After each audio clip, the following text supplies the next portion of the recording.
But we start this hour with developments coming out of Europe's defining conflict, where Ukrainian President Volodymyr Zelensky has confirmed that Ukraine and the United States will hold bilateral talks in Geneva on February the 26th. These will be led by Ukrainian Defense Minister Rustem Umerov and US negotiators Steve Witkoff and Jared Kushner. The discussions will focus on a prosperity package, with both sides looking to finalise details. Following this, preparations will begin for a trilateral meeting involving Ukraine, the US and Russia, expected in early March. Zelensky also mentioned that a prisoner exchange will be discussed, along with progress on humanitarian issues. Despite tensions in political negotiations, the military track has made significant progress, with ceasefire terms nearing completion. Joining us now is retired Major General A.K. Sawach, a geostrategic expert, joining us live from New Delhi. Thank you very much, sir, for joining us here on the programme. It's great to have you on. First of all, bilateral talks between the United States and Ukraine. We've seen them before throughout Donald Trump's second term. However, this security guarantees document, what the United States and Ukraine are calling a prosperity package, what are the options of what it might hold here? Obviously, Article 5 of NATO has been ruled out along with the organization's membership. But what will Ukraine be hoping for in that document? No doubt, Thomas, what's happening is that Ukraine cannot join NATO. That's a red line of Russia. So therefore, Ukraine has to find some sort of a security measure, and that's why they are say a security guarantee akin to Article 5 of NATO must be given. And I think that's where process is going on. The US, whereas Europe and NATO will also get involved and give the security guarantee. Now, what is happening is presently with the meeting which should take place tomorrow, basically in Geneva, that is between the US official as well as the defense minister of Ukraine and his team. The US official Steve Witkoff and also Jared Kushner, who is the son-in-law of Donald Trump. Now, what they are likely to discuss is the prosperity package. That is the reconstruction activity. How will it shape? What are the contours of this, especially after the ceasefire comes? Because 70% of the infrastructure of Ukraine has completely been destroyed by the Russian attack, and therefore it needs that the prosperity package should be good enough to take care of the complete reconstruction. Now, as far as Ukraine is thinking that possibly they will able to sort of get about $800 billion of public and private funds in next 10 years. That's what they are thinking they will able to attract. And as per the World Bank, it requires about $588 billion for this reconstruction. All said and done, it's not an easy task. There are two issues which are involved. One is there has to be first ceasefire.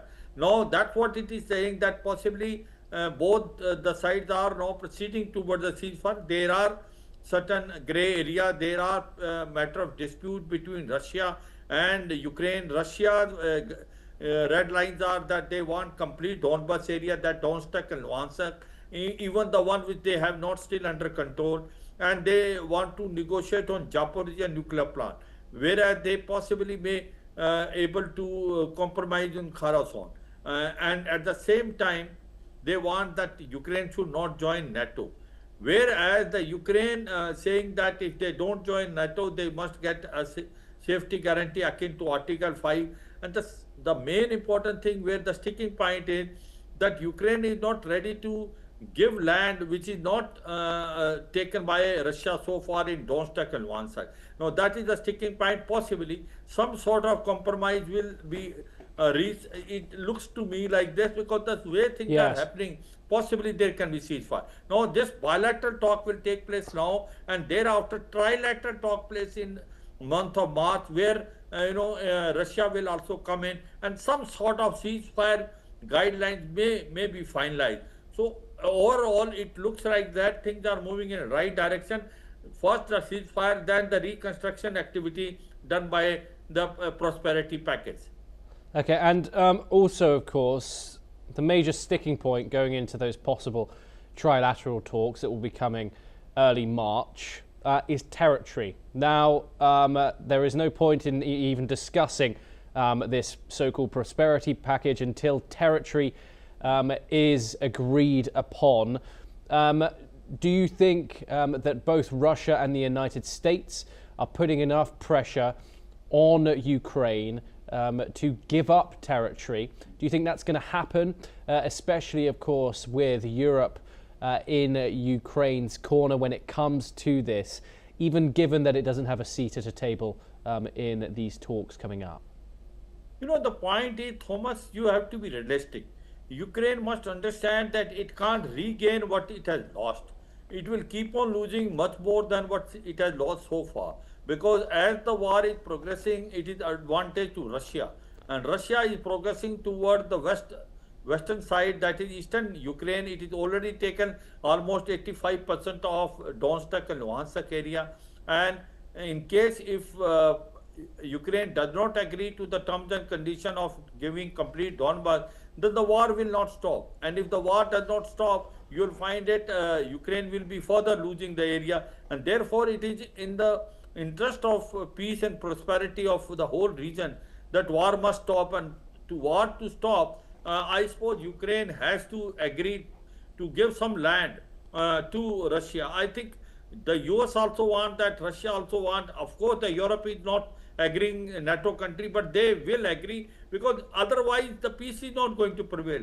Then very rightly you said, where is the question of prosperity and reconstruction is starting until the ceasefire does not take place? I fully agree with it, but to me it looks like that it will be give and take. It has to be that. You remember, Crimea was taken in 2014 by Russia. Nothing happened that time. Who said what? Nothing. So therefore, Ukraine must understand what is the ground reality. The ground reality is that Russia is advancing every day, and there is a more damage which is taking place in Ukraine side. Their infrastructure almost 70% is already gone. The energy sector is totally non-functional. People are suffering in Ukraine. There is no electricity as well as the gas.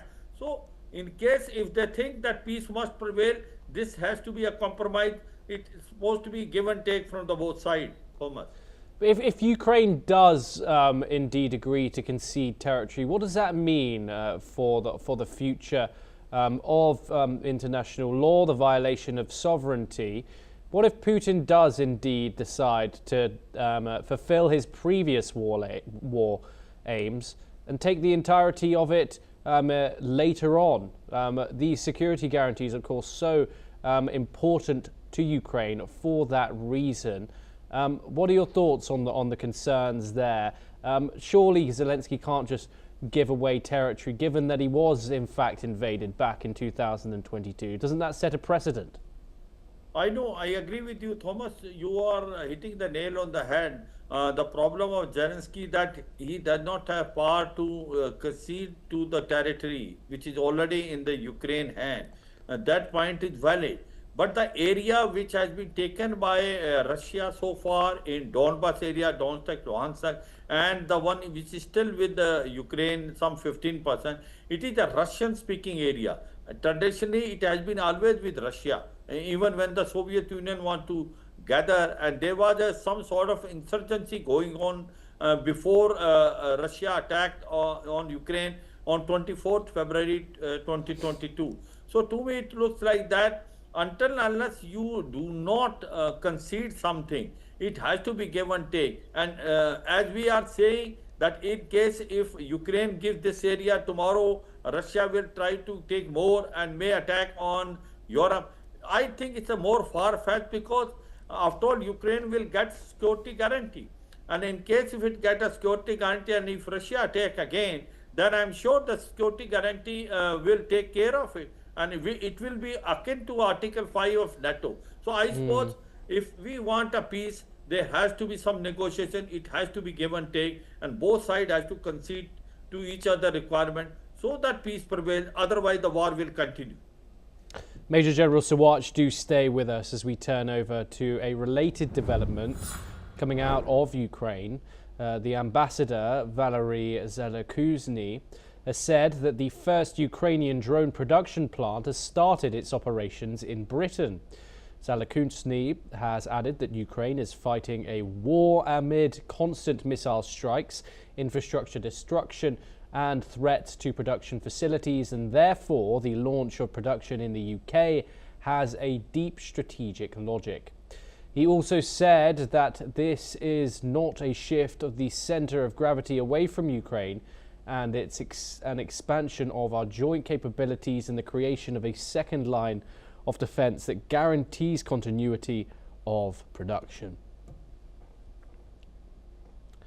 Now we turn from war in Europe to